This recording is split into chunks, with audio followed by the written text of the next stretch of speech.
Bonjour à toutes et à tous, c'est VinceFF. Aujourd'hui on se retrouve pour une nouvelle vidéo et ensemble on va faire un petit tour du côté de Mageia 9 ou en tout cas de ce à quoi pourrait ressembler Mageia 9. C'est vrai que quand je vous ai fait la petite actualité, la dernière vidéo où je vous ai dit ouais Mageia sort le 30 septembre, il y a ci, il y a ça et je me suis puré, j'ai quand même envie de mettre la main dessus pour voir ce que ça donne. Donc qu'est-ce que j'ai fait? J'ai installé une Mageia 8 et j'ai activé les dépôts cauldron. Donc en fait ça fait finalement transformer notre Mageia 8 en Mageia 9, mais même si elle n'est pas prête, elle n'est pas finie, hein, j'insiste là-dessus, ça n'empêche que ça donne un excellent aperçu de ce qu'on va avoir dans Mageia. Et sincèrement, jusque-là, ce que je vois, ça envoie du pâté. On va pas se mentir, je suis conquis par ce que je vois, ça fonctionne très bien sur cette petite distribution. Donc là, le thème que vous voyez, en fait, grosso modo, c'est un thème que j'avais fait avant hein, sur Mageia 8. Je l'avais fait voilà, de manière tranquille, comme j'aime le voir. Et en fait, j'ai regardé si, en passant sur Mageia 9, si j'allais garder le thème, si tout allait fonctionner normalement. Et je peux vous confirmer que le thème a été sauvegardé, qu'il a été relativement admirablement bien sauvegardé d'ailleurs même. Une petite mise à jour au niveau du logo, il est encore plus joli qu'avant. Voilà. Grosso modo, sur Mageia 8, on était sur le kernel LTS 5.15. Donc là, sur Mageia 9, on passera au kernel 5.18.16. Donc vraiment une grosse montée en avant. Pareil, côté plasma, on était sur le plasma 5.20. Là, on arrive sur le plasma 5.25. Hein, donc là, j'ai testé uniquement la version KDE en vidéo, en tout cas. Là, c'est un énorme bond. Plasma gagne énormément en réactivité hein, en passant de 5.20 à 5.25. C'est vraiment assez hallucinant. Je teste sur un SSD, mais j'ai bien senti la différence. C'est-à-dire qu'avant, le système était plutôt rapide, mais là, ça devient extrêmement réactif. C'est vraiment très agréable. On clique sur le bouton, ça s'ouvre tout de suite. Donc, c'est vraiment un excellent point, ce passage à Plasma 5.25. Côté pilote NVIDIA.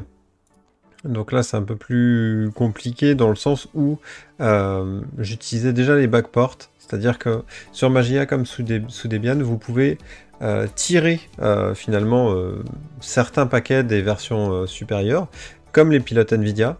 Si vous ne le faisiez pas, vous étiez avec les pilotes 470 sur Mageia 8, les performances étaient plutôt moyennes. Par contre, vous pouvez tirer le 510.73, ce qui faisait clairement augmenter les performances. Du coup, là, sur Mageia 9, on est toujours sur le 510.73 et les performances sont très très bonnes. Donc, c'est un excellent point. Rien à dire d'autre là-dessus. Côté application, donc on a certaines applications qui ont été mises à jour, hein, évidemment. Je n'ai pas regardé d'ailleurs la version de Firefox. Donc là, vous le retrouverez en anglais, mon système. C'est normal, parce que du coup, j'ai dans la tête de faire quelques petites vidéos pour Mageia hein, à l'international, donc en anglais. C'est pour ça que vous retrouverez un Mageia KDE en anglais. Mais pas de panique, Mageia est ultra bien traduit en français, donc pas de problème. Donc on se retrouve sur la version ESR hein, pour Firefox, donc la version 102, donc la toute dernière. LibreOffice est juste magnifique. Donc on est sur la version 7.3.5.2, donc la toute dernière. Et vous voyez la réactivité du système, comment c'est agréable. On peut aller faire un tour du côté de KDE Live, donc KDE Live passe en dernière version aussi. À bout de KDE Live, donc 22.04.3. Vous voyez que l'intégration est juste parfaite avec le thème hein, que j'ai mis. Donc là c'est vraiment pour les grosses applications, donc on a vu Firefox, LibreOffice, KDE Live, donc je vous ai déjà dit que KDE passait en 5.25. On peut aller faire un tour du côté des System Settings, juste un petit abo du système, donc là on peut voir les différences, c'est plutôt classe, plutôt sympa. Donc là on se retrouve vraiment sur le tout dernier hein, le tout dernier configuration du système. Pour ceux qui connaissent KDE, c'est vraiment très agréable. Vous pourrez télécharger des nouveaux thèmes Plasma, ça ne bug pas sans aucun problème. Vous retrouvez du coup les couleurs hein, d'accentuation qui sont toujours intéressantes. Moi je trouve que ça fonctionne très très bien, donc je suis vraiment très content de ce qu'on voit. On voit que Magia va arborer plutôt un thème. En tout cas, je pense que le thème n'est pas encore terminé. Mais on part sur du Breeze hein, qui fonctionne très très bien. D'ailleurs, je crois que sur le site de Magia, ils ont fait un appel pour le wallpaper. Pour le wallpaper, pour même le logo de... Ouais, voilà. Pour même le logo, pour les artworks, pour les icônes, si jamais il y a des gens qui ont des idées, qui ont une âme créative, du coup, Magia appelle à proposer des wallpapers, des icônes, tout ça. Moi, je trouve ça plutôt cool, perso. Du coup, c'est... si vous êtes créatif, et ben du coup, Magia s'appuie sur vous pour créer un système de toute beauté. Mais bon, KDE, déjà de base, propose quand même pas mal de choses. Hein. Moi, j'adore ce que propose KDE. Niveau performance, on peut faire un petit tour, un petit topo côté performance. Vous savez que je fais un benchmark sur quasiment toutes les distributions que je teste. Côté performance, Magia 9 s'en sort très bien. Un chouille en dessous Manjaro. Mais par contre, elle excelle côté FPS minimum. Donc là, on est à 55,92 en FPS minimum. En sachant que le bench, je le fais en 2K, en ultra sur Cyberpunk avec le FSR auto-actif. C'est vraiment des performances excellentes hein, quand on compare à Windows 11 qui est à 41 de FPS minimum pour 52 de FPS moyen. Donc là on a 20 FPS moyen au-dessus, plus 15 FPS minimum. Donc c'est quand même hallucinant. D'ailleurs c'est un énorme bond. Si on regarde Magia 8 KDE, avec les pilotes 470 de chez Nvidia était ici. Donc c'est-à-dire une performance moyenne, 43 de FPS de FPS mini pour 63 de FPS moyen.